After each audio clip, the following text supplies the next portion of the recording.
Hey guys, welcome back to the channel. Today, we're diving deep into a case that shook an entire nation. A story woven with threads of betrayal, ambition, and a secret that refused to stay buried. If you want to support the work we do here and ensure these stories continue to be told, make sure you hit that subscribe button and stay active in the comments. Now, let's get into it. The year was 2015. Spring was in full swing in Maharashtra, India, and a local man was doing something as mundane as collecting firewood. He was deep in the Penn forest, a sprawling expanse of dense trees and winding paths, far from the bustling cities. It was a place where nature reigned supreme, a tranquil setting that on this particular day would become the site of a horrifying discovery. As he moved through the undergrowth, his eyes caught on something out of place. A large black plastic bag, partly concealed beneath a scattering of dry leaves and loose soil. Curiosity, perhaps, or a flicker of unease, drew him closer. But as he approached, any mundane thoughts evaporated, replaced by an immediate, visceral revulsion. A foul stench hit him, an unbearable cocktail of decay and something disturbingly acrid, like burnt chemicals. Alarmed, his instincts screamed danger, and he immediately pulled out his phone, dialing the local police.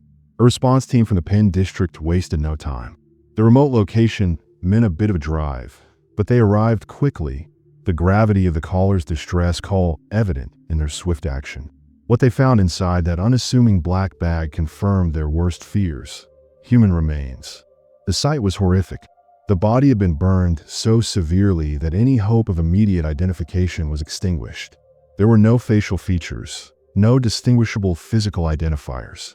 Only fragments of the skeleton remained: the skull, the pelvis, and some long bones, grim reminders of a life violently ended.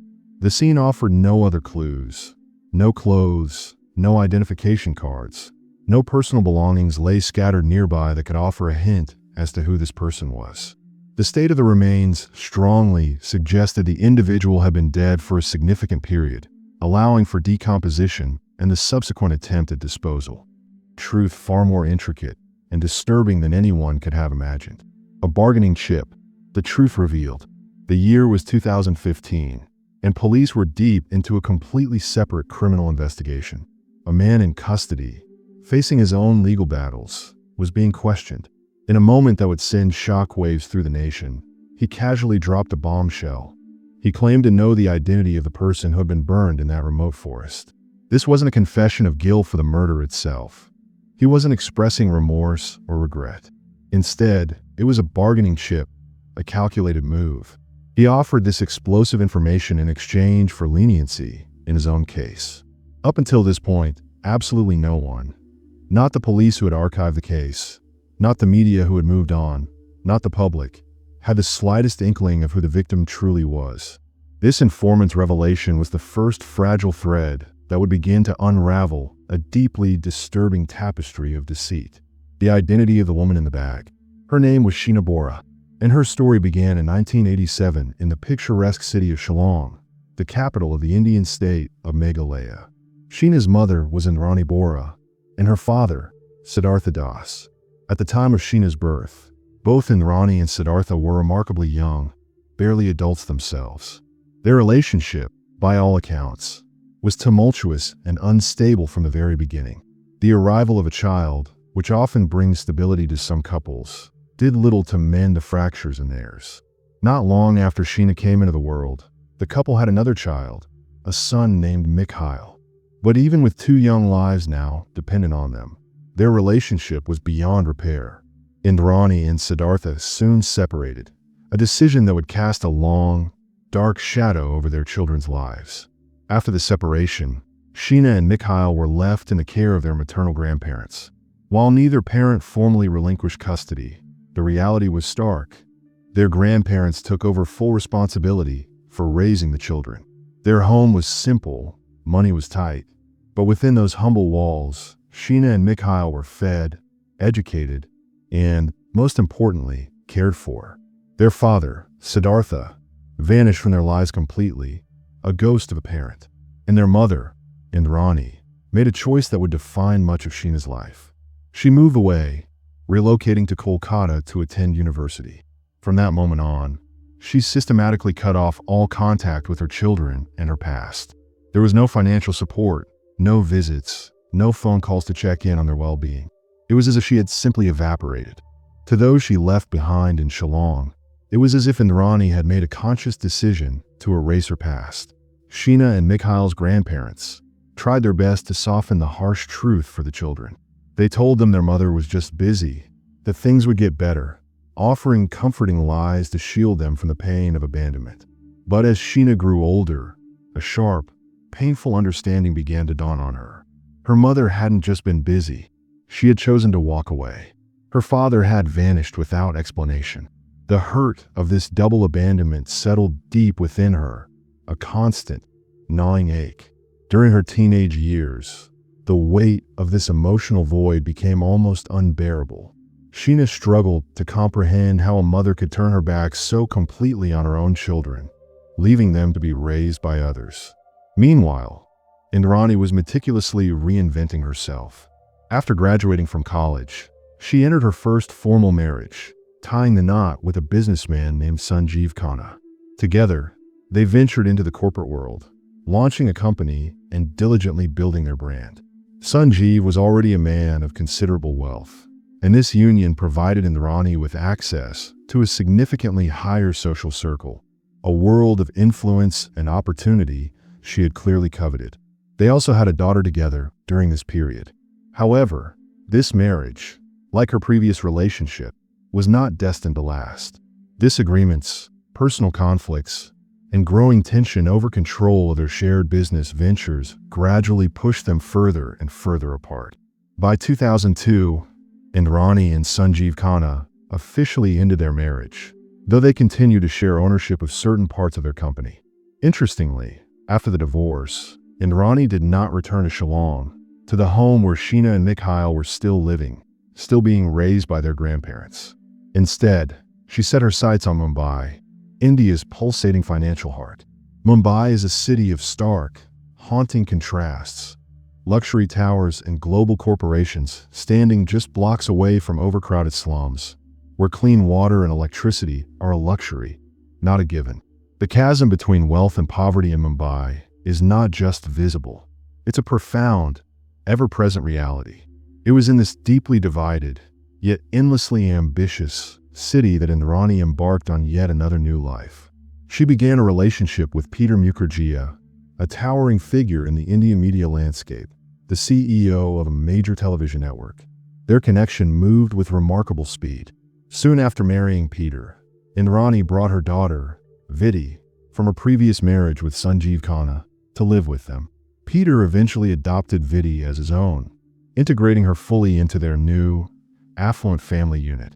With Peter's undeniable status and significant wealth, Indrani found her way into the very elite circles of Mumbai. She gained access to powerful people, and doors opened for her in both the cutthroat world of business and the exclusive realm of high society. But to fully secure this glittering new life, Indrani made a chilling, calculated decision. She would erase her past, making sure it never interfered with her carefully constructed present. In Mumbai, within her new life with Peter, Indrani never once mentioned Sheena or Mikhail. Not to her new business associates, not at glittering social gatherings, and most shockingly, not even to Peter, the man she had married and built a future with. As far as anyone in her new world knew, she had no children from a previous life. Her own parents, Sheena and Mikhail's grandparents, back in Shillong, had no idea where she was, whom she had married, or what kind of life she was now leading. Indrani had meticulously crafted an image of a modern, highly successful woman, an image that simply left no space for old ties, inconvenient truths, or the messy reality of her previous life. She hosted high-end parties, attended exclusive private screenings, and moved with effortless grace among the city's most powerful and influential people. But behind all that glamour, her real life, her true history, was meticulously hidden. The biggest secret she harbored, the one that could unravel everything, was Sheena. For Indrani, keeping that truth buried was absolutely essential. If anyone were to find out about Sheena, it could irrevocably damage the pristine identity she had so carefully built. Even Peter, her husband, genuinely believed that Sheena was her younger sister, not her daughter. Their first contact didn't even happen until 2006, when Sheena, now a young woman, took it upon herself to reach out to the mother who had abandoned her. One likely, perhaps even primary, reason Indrani maintained such a profound secret was fear. Fear of losing her newfound status, fear of scandal that could tarnish her reputation, and perhaps a deeper, more primal fear of having to share her immense wealth or her husband's inheritance. By 2006, Sheena was 19 years old. She had completed her schooling, but her future, in the humble surroundings of her grandparents' home, looked uncertain. Her grandparents were still trying their best to support her and her brother Mikhail, who incidentally had some health issues, but their financial resources were extremely limited. Then, on her birthday, a day that often brings reflection and a desire for connection, Sheena found Indrani's phone number. She made a decision, a brave and desperate one, that would fundamentally change her life. She called her mother. The voice on the other end was polite, calm, but emotionally cold, a stark contrast to the warmth Sheena must have yearned for. Indrani confirmed she was living in Mumbai, married, and doing well, but there was no apology, no explanation for the years of abandonment. Still, Sheena, perhaps desperate for any kind of connection, expressed a deep desire to reconnect. Indrani did not immediately say yes. There was a pause, a calculation. Sometime later, she finally extended an offer. Sheena could come live in Mumbai, but it came with a chilling and non-negotiable condition. Sheena had to pretend to be her younger sister. No one, absolutely no one, could ever know the truth that she was Indrani's daughter. Indrani offered no explanation, no reason for this bizarre and cruel demand. On the surface, it appeared to be a golden opportunity for Sheena, a chance to escape poverty and start fresh in a glittering, prosperous city. But it came with an incredibly heavy cost. She would have to hide who she was, to deny her own identity and her very history, just to be near her mother, just to have a semblance of family. Despite the immense personal sacrifice, Sheena, yearning for a better life and a connection with her mother, agreed. She left Shillong and moved to Mumbai. In Mumbai, Sheena was introduced to everyone as Indrani's younger sister, and, remarkably, no one questioned it. Not even Peter, Indrani's husband, seemed to suspect the profound deception. Sheena enrolled in university, finally having access to quality education. She had a place to stay, and her basic needs were met. But the underlying truth of her relationship with her mother remained cold, distant. They saw each other, but not often. Talking about the past was explicitly forbidden. Any mention of Mikhail, her grandparents, or her childhood in Shillong was immediately shut down, met with a steely indifference. Sheena tried her best to adjust, to fit into this new, complex reality. She accepted her new, fabricated role, clinging to the hope that it would somehow lead to something better, something more meaningful. For a while, her life did improve. She had shelter, the opportunity for education, and a completely new environment, a stark contrast to the modest life she had known. But the emotional cost was steep. She was living as someone she was not, trapped in a carefully constructed lie. Indrani, tragically, made no genuine effort to bond emotionally with her. She treated Sheena more like an obligation, a loose end that needed to be tied up, rather than a cherished child. Indrani's focus remained almost entirely on her new family, especially Peter and Vidi. Sheena lived physically close, sharing the same city, but she was still emotionally distant, still, in many ways, invisible to her own mother. She had no idea how long she would be allowed to stay, or what future, if any, her mother envisioned for her. Every time Sheena cautiously brought up plans for her future, she was met with a chilling indifference, a clear signal that her desires were secondary to Indrani's grand design. Yet, Sheena stayed. She clung to that small, persistent hope that her mother might change. A kind word, a simple show of love, a genuine embrace. Any of these would have meant everything to her. She wasn't asking to be introduced as a daughter to the world. She simply wanted to be accepted, quietly, privately, in her mother's heart. It was during her visits to the opulent Mukherjee household that Sheena met Peter's son, Rahul.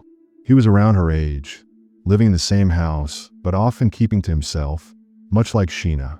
From the very beginning, they connected.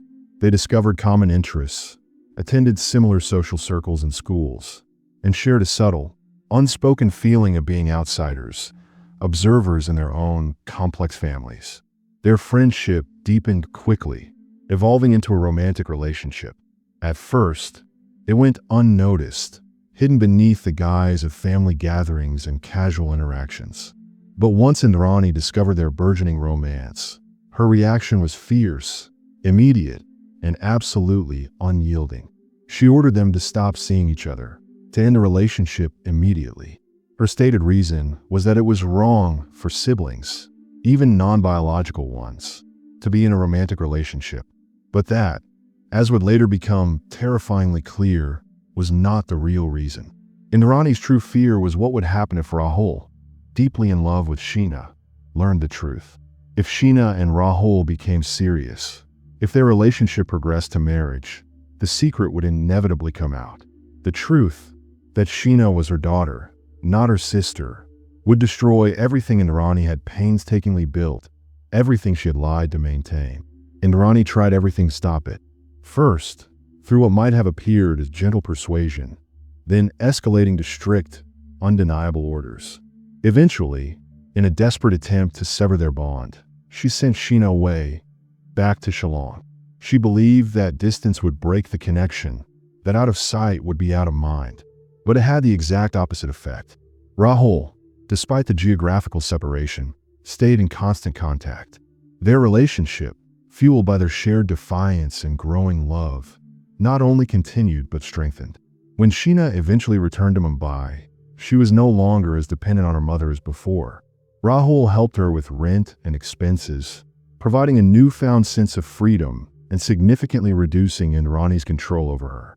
Despite this growing independence, Sheena, surprisingly, still kept the secret. She never told Rahul she was Indrani's daughter. To him, they were just two young people in love, navigating the complexities of their lives, unaware of the explosive truth that simmered beneath the surface. The fateful night, April 24th, 2012. The tension between Sheena and Indrani had always been a palpable, chilling undercurrent in their interactions. Yet, despite the emotional distance and the lies, Sheena, ever hopeful, agreed to meet Indrani on April 24th, 2012. Perhaps she clung to the faint possibility that this encounter, this dinner, could somehow be a step forward, a thawing in the icy relationship with her mother. It was a regular Tuesday for Sheena. She went to work, fulfilling her duties, the normal rhythms of her day belying the unspeakable horror that awaited her. After her shift concluded, Rahul, her loving and unsuspecting boyfriend, picked her up.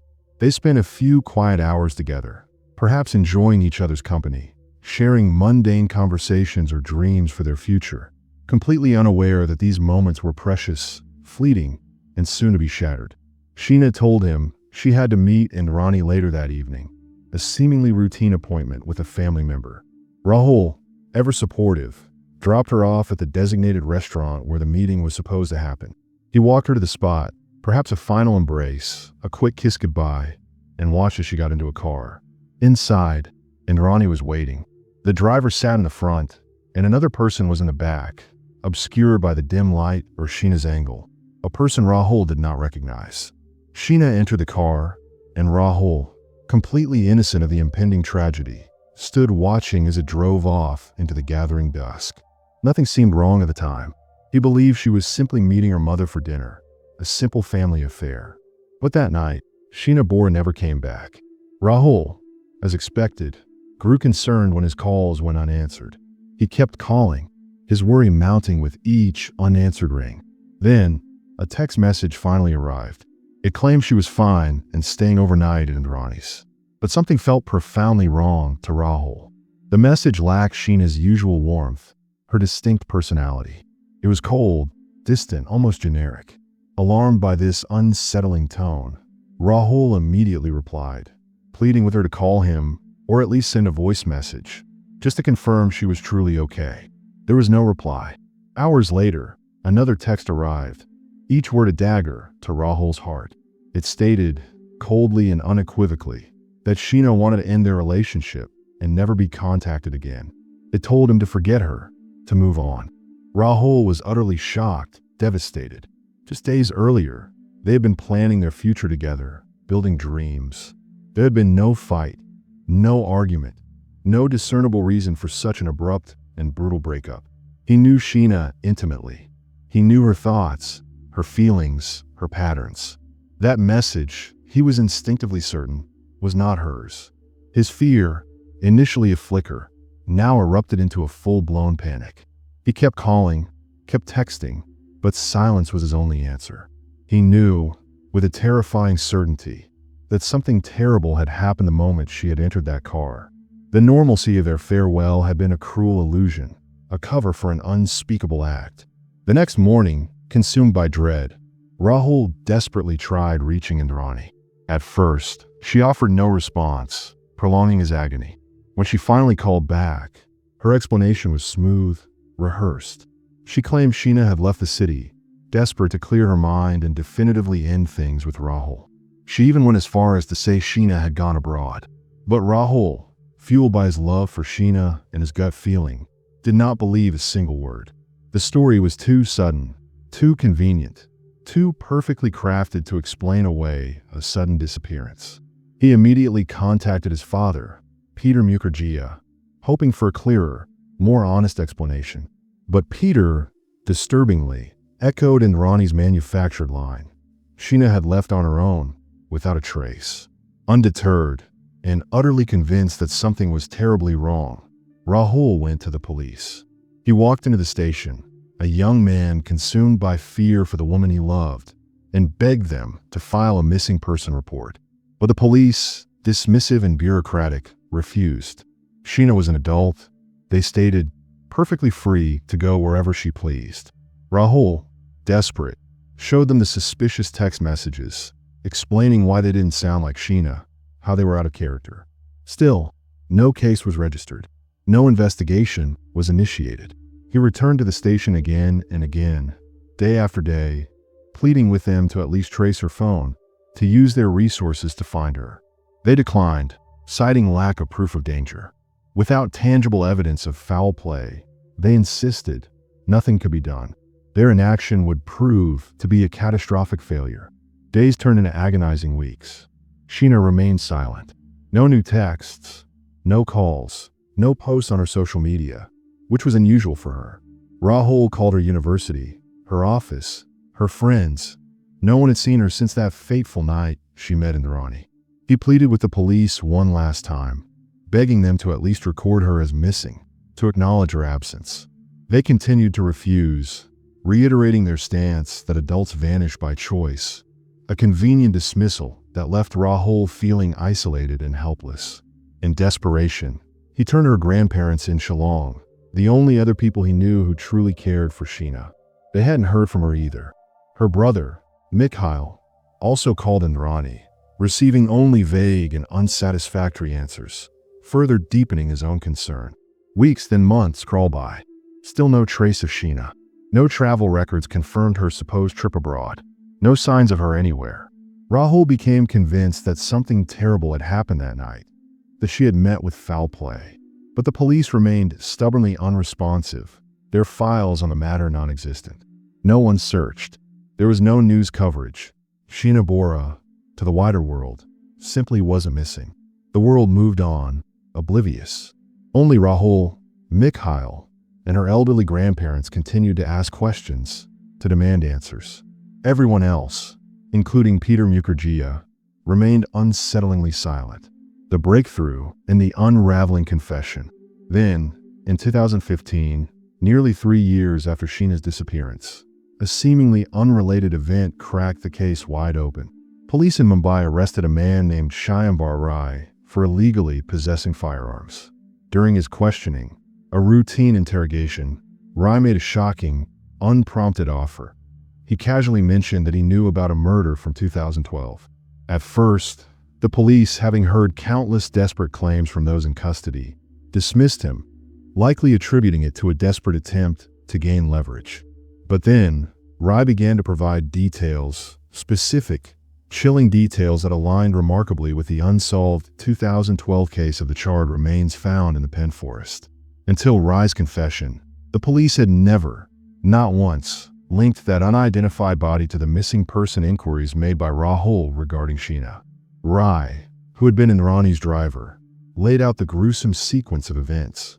That April, he had, on Indrani's direct instructions, picked up Sheena.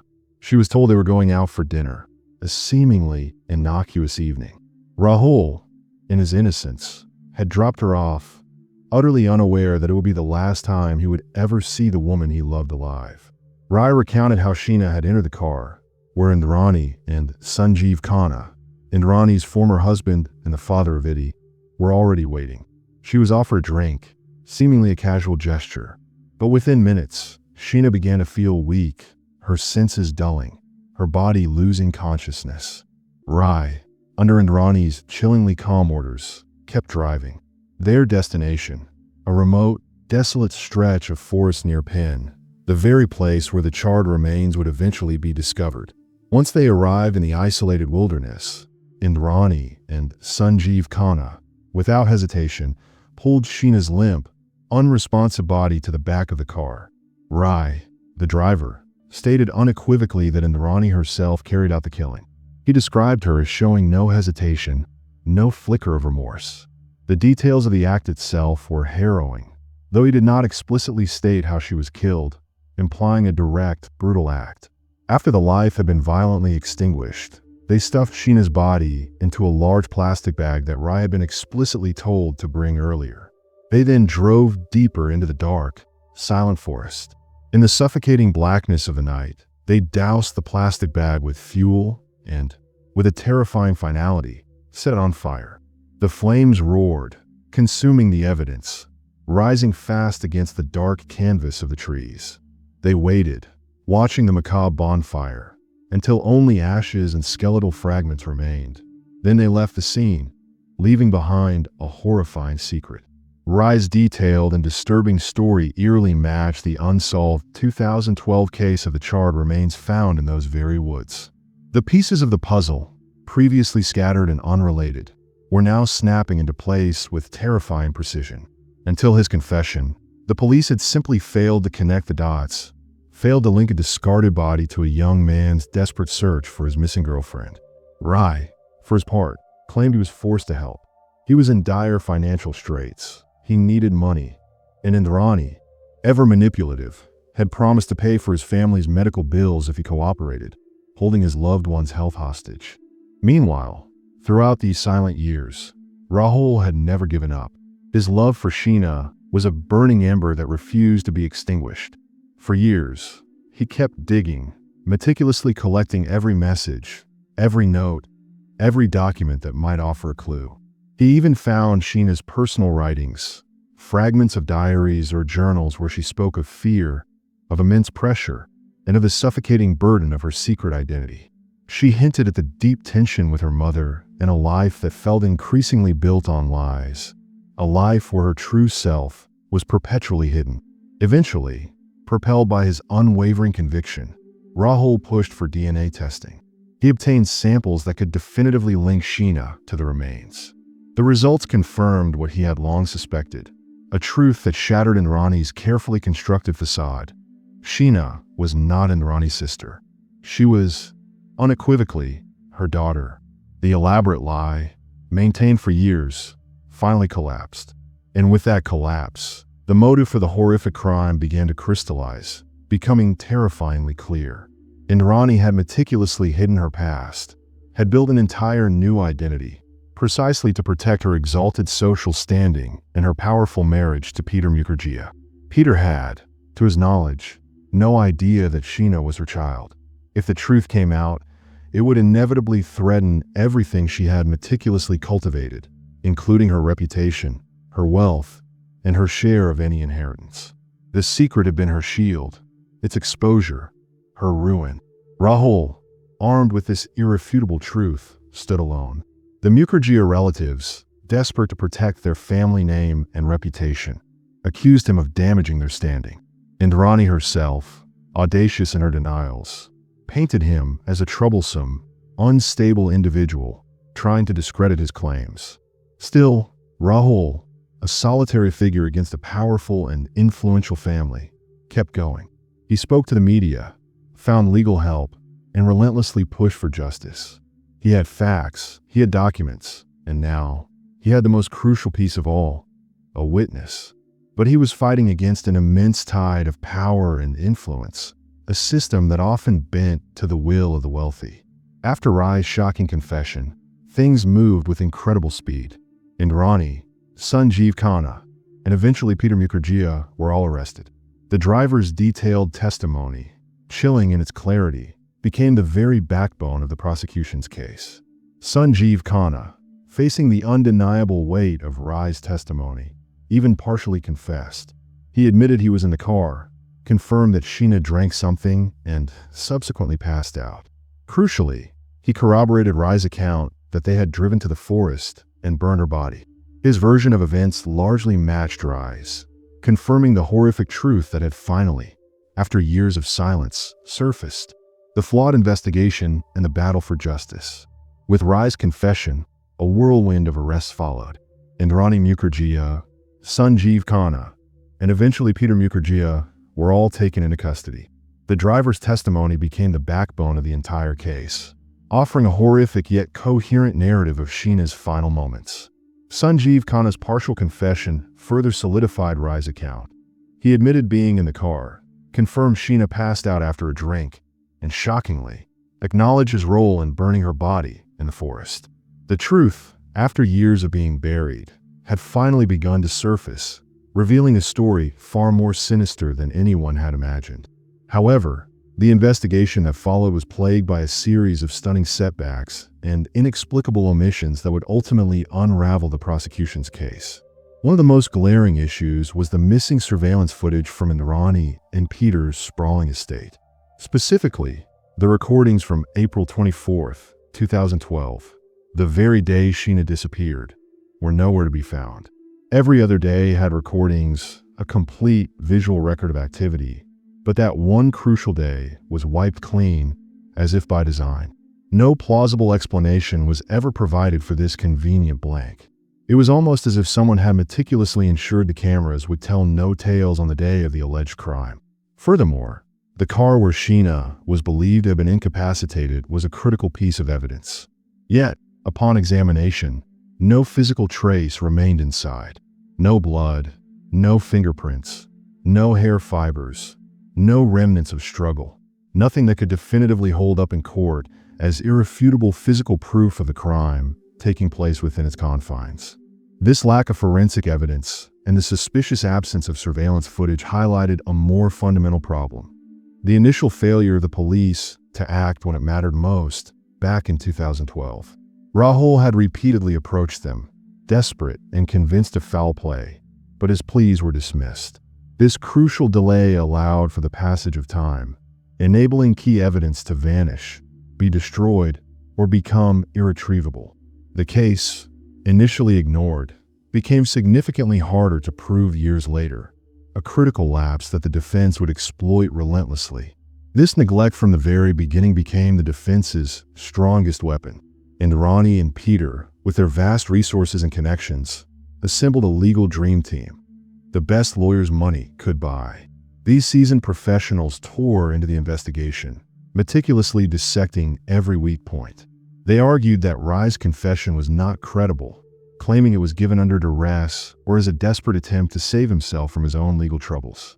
Sanjeev Khanna's partial confession was similarly attacked, labeled as forced and unreliable, extracted under pressure from the authorities. Even the crucial DNA match, which had definitively confirmed Sheena's identity and her relationship to Indrani, was questioned. The defense lawyers accused the forensic process of being flawed, even tampered with, sowing seeds of doubt about the most scientific piece of evidence. One piece of doubt after another, strategically introduced, systematically weakened the entire prosecution's case, eroding public and judicial confidence in the evidence. The trial itself was a spectacle, a legal drama that dragged on for years, dominating headlines and captivating the nation.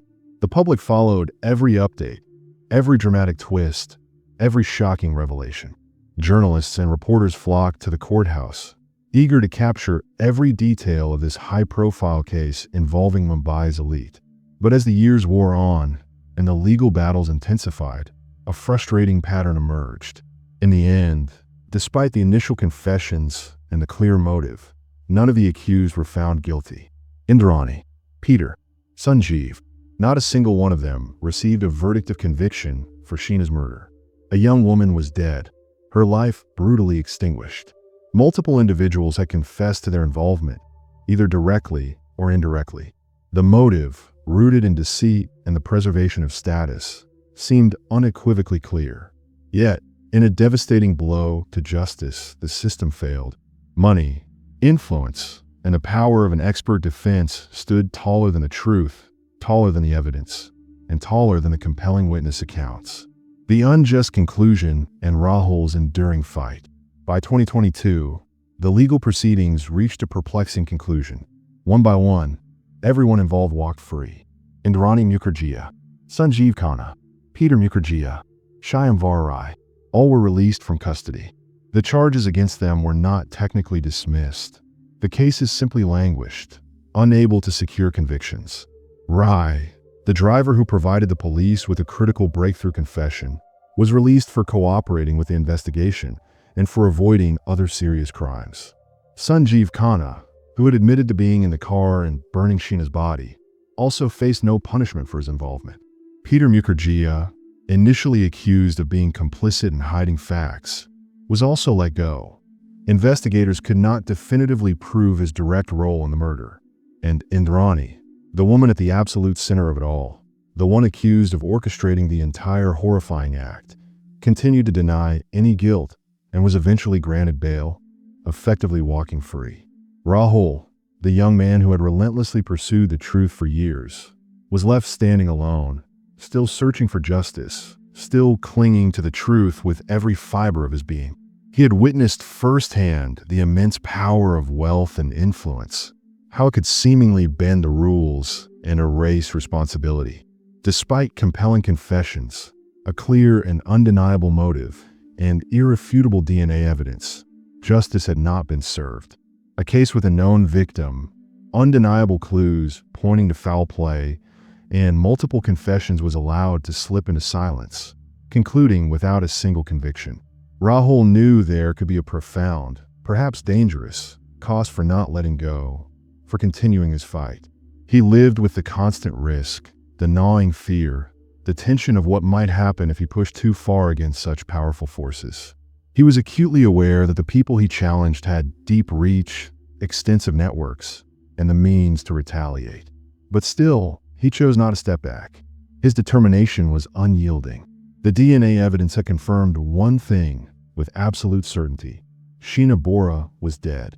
Her remains had been definitively matched. That much was an undeniable, tragic fact. But when the case formally closed, not a single court had officially declared what happened to her as a crime. No one was punished for her death. Her demise remained officially undefined, never legally called a murder, never acknowledged by the courts as an act of violence. It was a profound, chilling silence, a stark testament to a system that, for all its complexities, failed to deliver justice for a young woman whose life was brutally taken. Rahul keeps going. His fight isn't for revenge, nor is it for personal attention. It is to ensure that Sheena is not forgotten, not erased from memory or from the legal record, just as she was from Indrani's life. His personal fight is far from over. Not while her name remains buried deeper than her remains, deeper than the secrets that ultimately led to her death. Thank you for staying with me through this deeply disturbing and frustrating story. If Sheena Bora's case moved you, if you believe her story deserves to be remembered and discussed, then please consider supporting the channel. Like this video, leave a comment with your thoughts, and share with others. Your voice, your engagement, keeps these crucial stories alive and pushes for accountability. What are your thoughts on the outcome of this case? Do you believe justice was served? Share your perspective in the comments below. Thanks for watching. See you soon.